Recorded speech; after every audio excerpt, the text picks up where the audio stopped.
नगरपालिका आणि नगरपंचायतींच्या निवडणूक निकालाकडे राज्याचं लक्ष लागलंय। अशात उच्च आणि तंत्र शिक्षण मंत्री चंद्रकांत पाटील यांनी महापालिका निवडणुकीबाबत एक मोठं भाष्य केलेलं आहे। 20 ते 22 डिसेंबर दरम्यान महापालिकेची आचारसंहिता लागू होण्याचा दावा त्यांनी केलाय। महापालिका निवडणूक युतीतून लढवण्याचा प्रयत्न होईल आणि युती न झाल्यास मित्र पक्षांवरती टीका करू नये असं फडणवीसांचे निर्देश असल्याचंही त्यांनी सांगितलंय।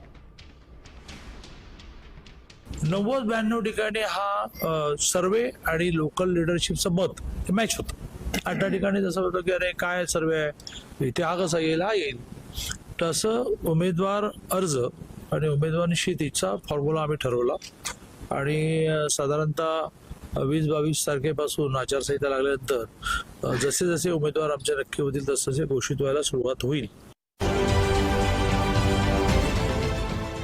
देश विदेशातील प्रत्येक घडामोडींचे लाईव्ह अपडेट मिळवण्यासाठी आता साम टीव्हीच्या सर्व सोशल मीडिया प्लॅटफॉर्मला लाईक, फॉलो आणि सबस्क्राईब करा।